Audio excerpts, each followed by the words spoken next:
Bonjour à tous et bienvenue à Entre deux traites. Merci beaucoup de nous écouter.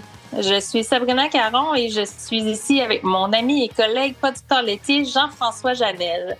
Bonjour Jean-François, comment ça va? Allô Sabrina, ça va super bien, ça fait un bout de temps qu'on ne s'est pas parlé. Toi, comment ça va? Ça va bien, le printemps est arrivé, donc on a beaucoup de choses à préparer, à planifier, donc ça roule vite. Je crois que tu as eu une réunion du lait la semaine passée, toi, un AGA? Oui, en ce qui concerne le printemps, effectivement, là, les portes de garage commencent à s'ouvrir, puis on commence à regarder dans les champs là, avec une certaine excitation. Tout dépendant d'où est-ce qu'on habite au Québec, il y a encore un petit peu de neige, je crois. Mais oui, aussi, il y a eu une assemblée générale annuelle qui a eu lieu là, dernièrement avec les producteurs de lait du Québec. On a eu la chance là, d'échanger avec beaucoup d'autres producteurs sur certaines résolutions. C'est clair que ce qu'on va parler aujourd'hui, le code, fait partie là, justement là, des discussions qu'on a avec d'autres producteurs là, dans les couloirs et corridors de ces assemblées.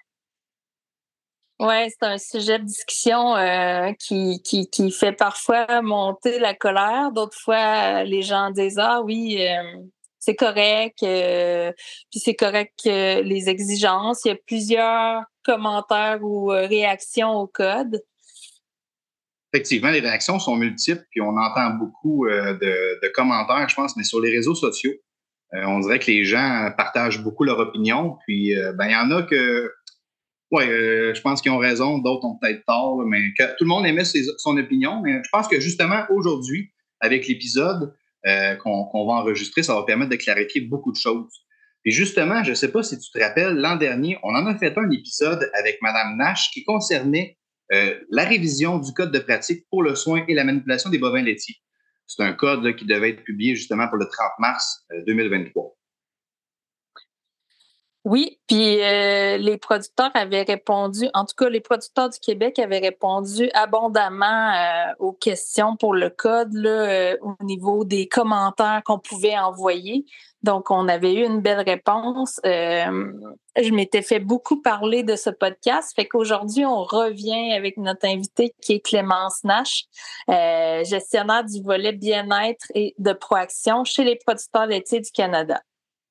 Puis justement, vu qu'on parle d'un ancien épisode, si jamais vous voulez l'écouter, il est disponible sur entre-deux-traites avec un s.ca. Sans plus tarder, allons-y avec l'épisode d'aujourd'hui sur le code de pratique pour le soin et la manipulation des bovins laitiers. Merci d'être à l'écoute d'Entre deux traites.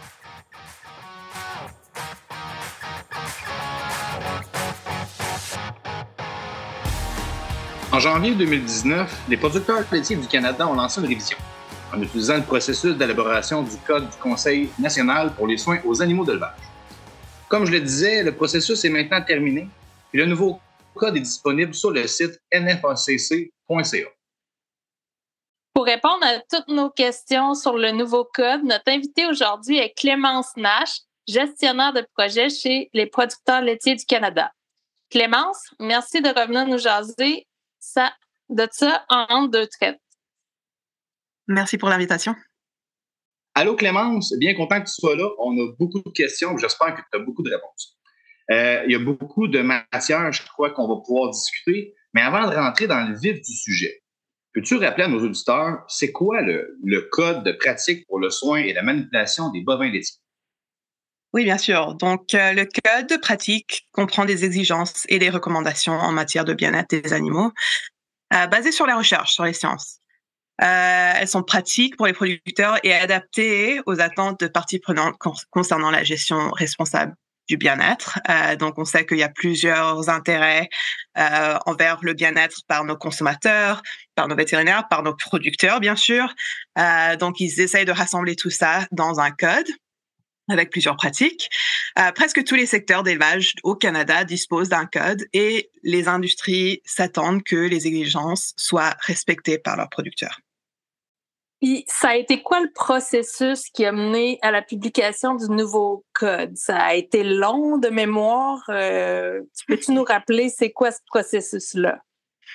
Donc, bien sûr, les codes de pratique sont élaborés suivant le processus développé par le Conseil national pour les soins aux animaux d'élevage. La rédaction et la révision des codes de pratique sont assurées par un comité de code composé de nombreux intervenants. Donc, il y a des producteurs, des vétérinaires, des transformateurs, des fonctionnaires, des chercheurs, des experts, des associations nationaux envers le bien-être. Mais bien sûr, après 2019, il y avait 2020. Et donc, il y avait une petite chose qui était appelée la pandémie qui s'est passée. Et bien sûr, ça a bouleversé le plan un petit peu. Donc, ça a ralenti les choses. Et c'est déjà un processus très long et détaillé, puisqu'on sait bien qu'il y a plusieurs sujets qui sont très sensibles. Il faut avoir le support du comité en entier pour avancer avec les exigences qui sont les exigences finales.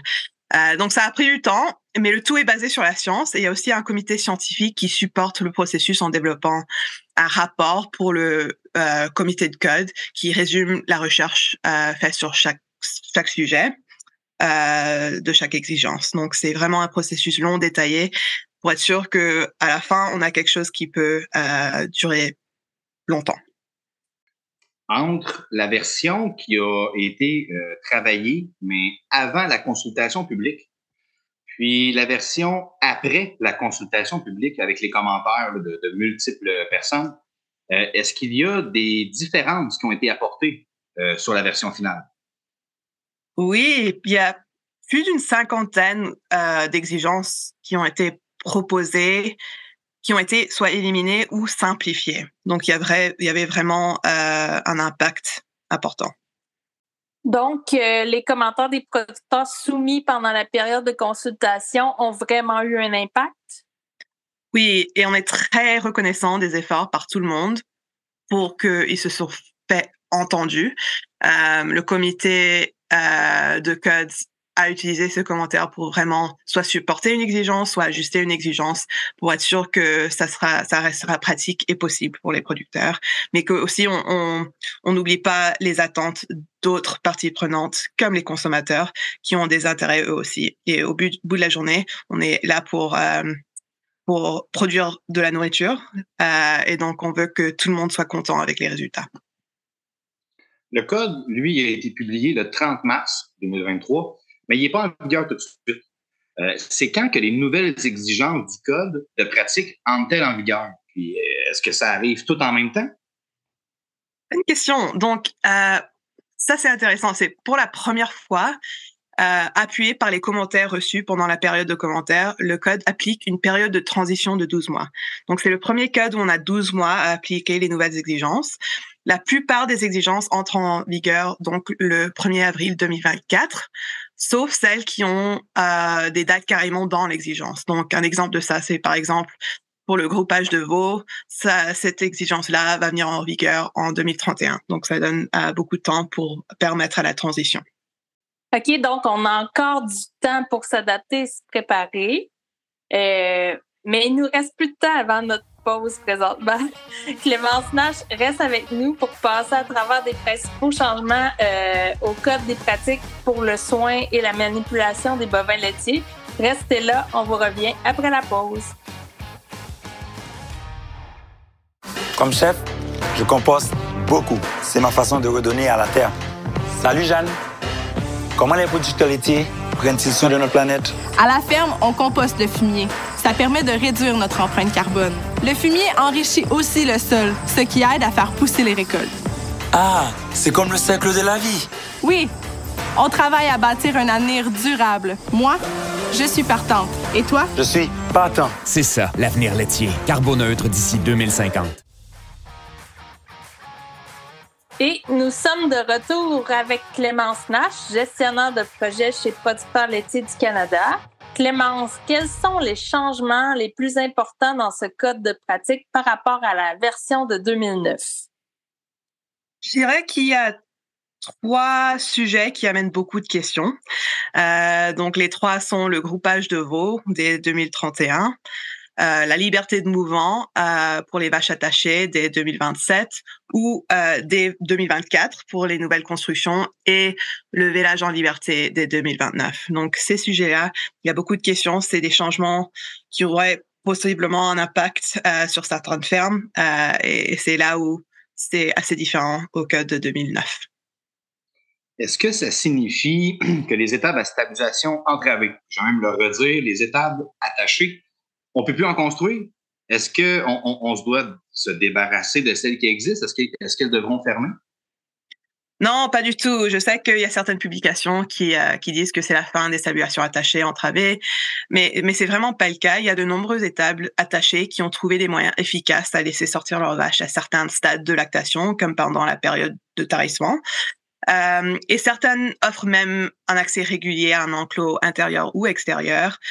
Je sais que Dr. Elsa Vasseur mène actuellement des recherches dans ce domaine spécifique à McGill et nous sommes vraiment impatients à voir les résultats de sa recherche, les impacts sur les vaches. Mais c'est très possible d'avoir une stabulation attachée, mais avec quelques modifications pour permettre le mouvement aux vaches. Donc, si on embarque dans des grandes rénovations, que la rénovation d'une vieille étable répond à la définition d'une nouvelle construction? Bonne question encore. Non, la rénovation d'une étable existante n'est pas considérée comme une nouvelle construction. Toutefois, et on a eu cette question, si vous construisez une nouvelle bâtisse juste à côté de votre étable actuelle ou existante et que vous le reliez ou la reliez avec un couloir, cette nouvelle bâtisse serait considérée comme une nouvelle construction, bien qu'il y ait un couloir qui attache les deux. Donc, c'est vraiment des rénovations au site actuel. Ça compte pas comme nouvelle bâtisse. Si on construit une nouvelle bâtisse de la terre up, ça compte comme une nouvelle construction. OK. Donc, si on attache une nouvelle bâtisse à une vieille, est-ce qu'il faut modifier la vieille pour être en stabilisation libre aussi? À ce point-ci, non. Ça serait considéré comme une construction actuelle ou existante. Mais la nouvelle bâtisse où il y a les vaches, ça faudrait gérer ça. Et ça, les détails spécifiques, ça va être à la province et potentiellement au comité de proaction à décider où mettre les lignes. Mais pour l'instant, c'est assez général. Nouvelle construction, faut que elle s'aligne avec les exigences du code. Construction existante, il y a d'autres exigences qui donnent un peu plus de temps. Je vais y aller d'une question un peu vraiment, mettons qu'on est à côté au mur, puis qu'on n'est pas capable de le faire, que ce soit des raisons financières, espace, manque de relève, n'importe quoi. Mais l'entreprise, la ferme, ne peut pas faire les modifications et répondre à ces nouvelles exigences. Il arrive quoi? Oui, bonne question. Donc, il y a quelques points à surligner ici. Le code, pour l'instant, est pas partie de Proaction. Donc, le code s'applique, les exigences qui s'appliquent en 2024 vont s'appliquer en 2024. Qu'est-ce qui va se passer si on ne suit pas le code? C'est qu'il y a la possibilité que le MAPAC, par exemple, utilise le code et les exigences du code pour déterminer si une ferme suit les exigences du bien-être ou pas. Donc, certaines provinces, et je pense que le Québec est inclus, ils ont le code comme partie de leur réglementation de bien-être. Donc, faut suivre le code. Donc, c'est là où s'il y a une plainte sur une ferme envers le bien-être et que le MAPAC vient faire une investigation, c'est possible qu'il y aurait potentiellement des conséquences à ne pas suivre les exigences du code. Proaction, ça va venir plus tard, mais c'est là où il y aurait potentiellement des difficultés. Mais c'est aussi là où le comité a vraiment donné beaucoup de temps pour les exigences qui ont été identifiées comme ayant potentiellement des difficultés pour les producteurs à appliquer, pour qu'il y ait une période d'adaptation, qu'on apprend qu'est-ce qui marche pas, et qu'on a potentiellement le temps aussi de faire des recherches, comme la recherche de Dr. Vasseur, pour déterminer qu'est-ce qui est pratique, qu'est-ce qui est possible, quelles sont les conséquences positives, mais aussi potentiellement les conséquences négatives à faire un changement pour atteindre les exigences du code, mais qui n'ont pas nécessairement versé des résultats positifs pour les vaches. Et donc, il faut s'ajuster encore. Donc, le comité technique, le comité du code, ils ont vraiment essayé de garder ça en tête. Donc, les exigences vont être intégrées au programme Proaction éventuellement. Si les producteurs ont des questionnements, dans le fond, comme un peu on vient de te poser, on les réfère au MAPAC à ce moment-là, aux intervenants à la ferme? Pour répondre aux questions sur le code, je dirais que le meilleur endroit pour les producteurs, c'est d'aller soit à la province soit au PLC, mais plutôt à la province. Donc, au Québec, c'est les PLQ, en Ontario, c'est DFO. Ils sont très alignés sur qu'est-ce qui est inclus dans le code et ils auront plus d'informations sur les détails de qu'est-ce qui s'applique pas et potentiellement aurait des informations sur s'il y a des programmes financiers qui peuvent supporter les producteurs à faire des rénovations. Le MAPAC aurait aussi des informations, mais ça sera potentiellement un peu moins directement pratique. Et puisque les PLQ sont aussi participants du programme Proaction, bien sûr, il y aura des informations qui sont plus connectées. Donc, je dirais, si vous avez des questions, allez au PLQ ou au PLC et on essaierait de vous aider. Parfait.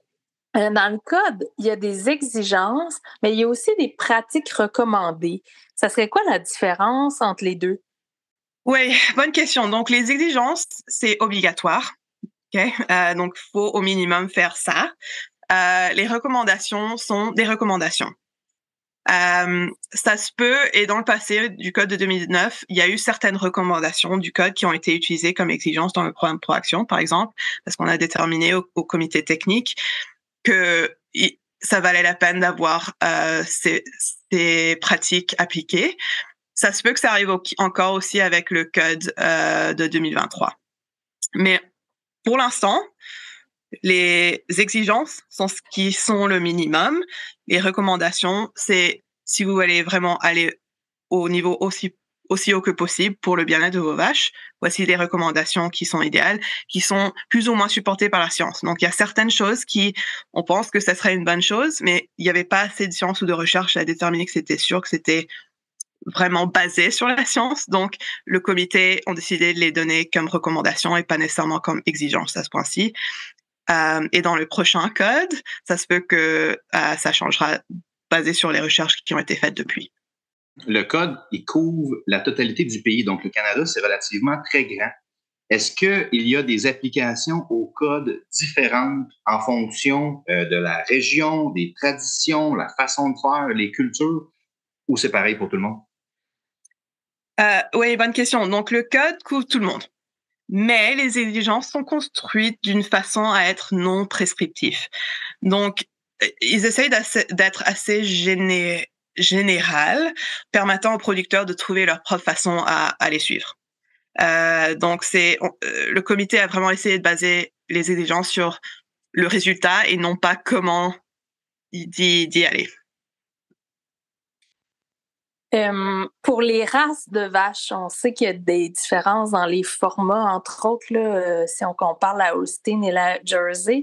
Y a-t-il des différences pour ces différences majeures dans le format de la vache au niveau du code?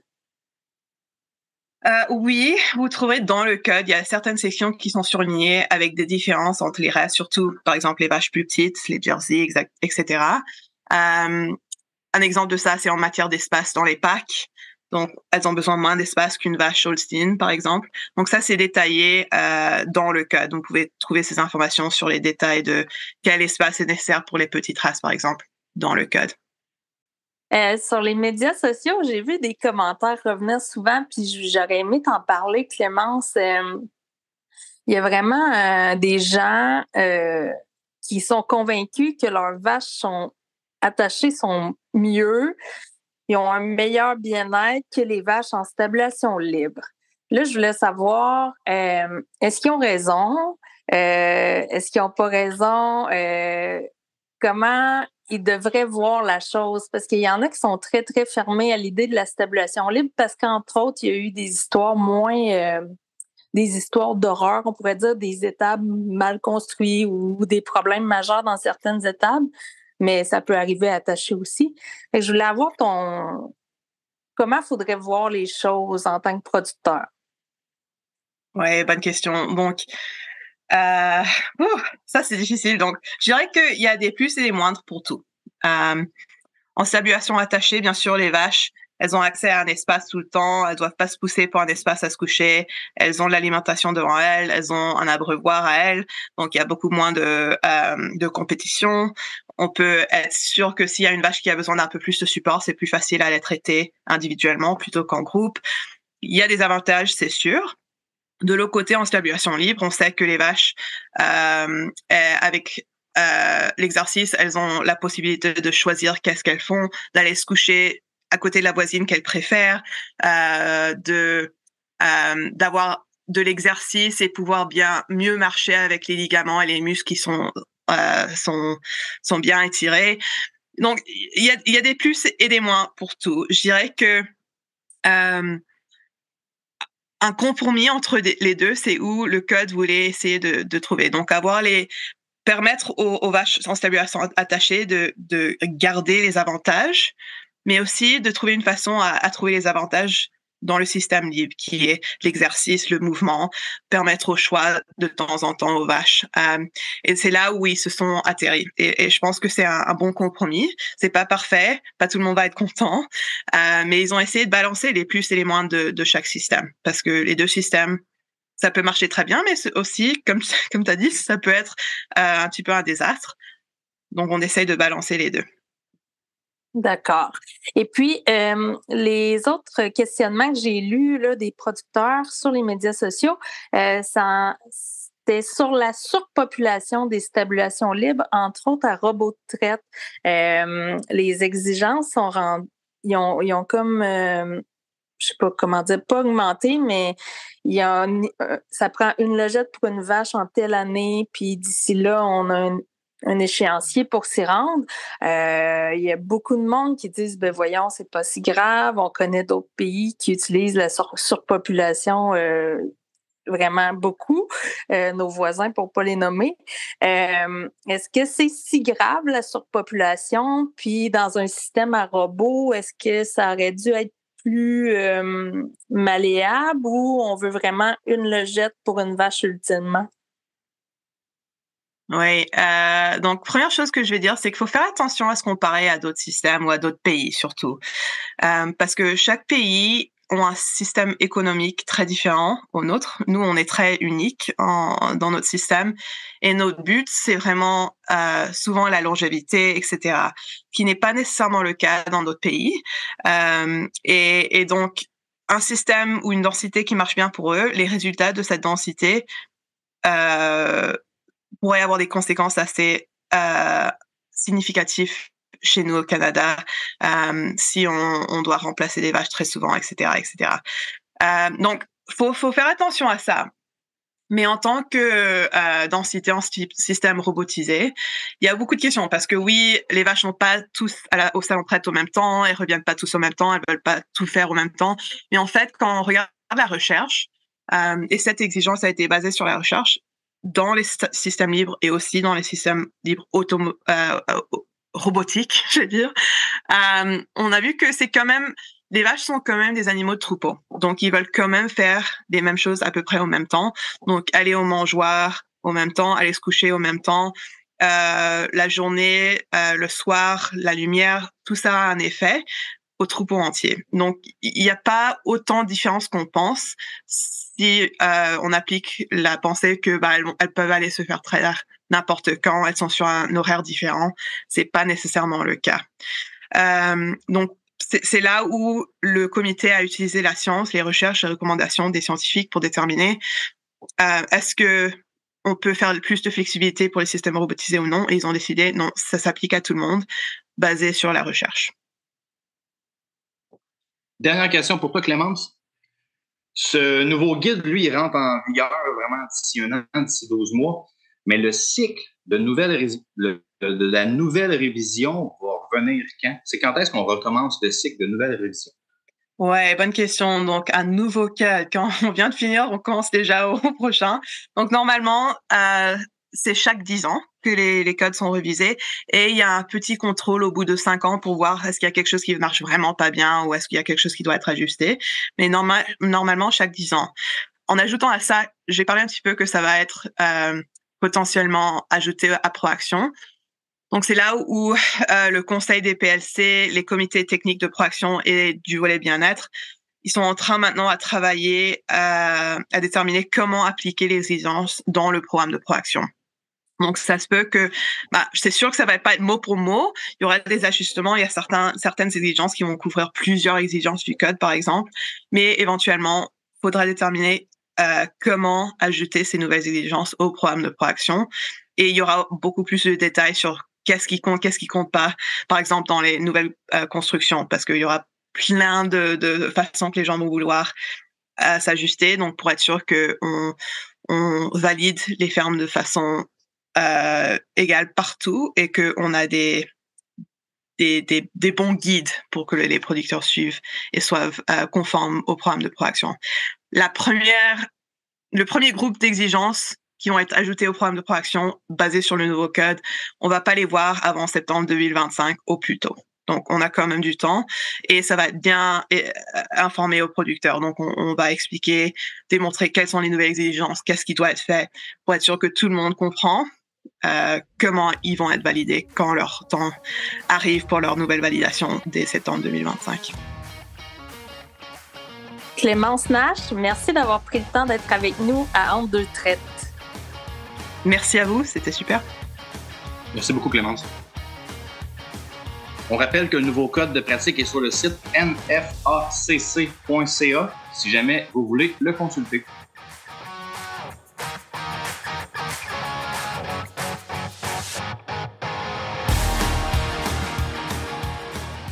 C'est déjà tout pour cet épisode d'Entre deux traites. Sabrina, ta réaction sur ce qu'on a entendu aujourd'hui, es-tu prête? Oui, ben comme suite à un incendie, j'ai dû reconstruire un étable. J'avais ça en tête, donc pour moi, c'est peut-être plus facile que d'autres dans le sens que tout est conforme. Mais je pense que les producteurs qui sont à l'affût, qui voient ce qui s'en vient pour le futur, qui ont une belle vision d'avenir de la production, je pense que s'ils ne sont pas déjà prêts, ils avaient déjà prévu améliorer leurs installations. J'y vais dans le même sens que toi. C'est sûr que de passer au feu, là, c'est pas ce que je souhaite à personne, mais lorsqu'on reconstruit ou qu'on construit, je le remarque justement que on va résumer ça par le bien-être animal est très, très présent, autant dans la conception du plan, les idées, puis tout le thinking qui va autour du projet. Pour ma part, il y a des projets d'agrandissement, puis le bien-être animal est toujours dans les discussions parce qu'au final, c'est ça qui va dicter un peu comment grand, comment haut, comment large, puis de quels matériaux, puis de comment qu'on va faire, autrement dit, le projet. C'est omniprésent. Oui, puis tu sais, j'ai visité des étables là, dans les dernières semaines, des jeunes producteurs qui ont démarré là, avec les programmes de relève. Ça fait pas plus que 15 ans qu'ils sont en production. Puis déjà, ils ont été capables de mettre leur bâtiment aux nouvelles normes qui viennent de sortir. Moi, ça m'impressionne. Fait que je sais que pour certains, ça peut être plus difficile, mais il y a toujours moyen de s'arranger. Il y a assez de conseillers autour de nous, là, puis d'autres producteurs, c'est possible de trouver des solutions abordables, entre autres, là, pour être à la page du nouveau code.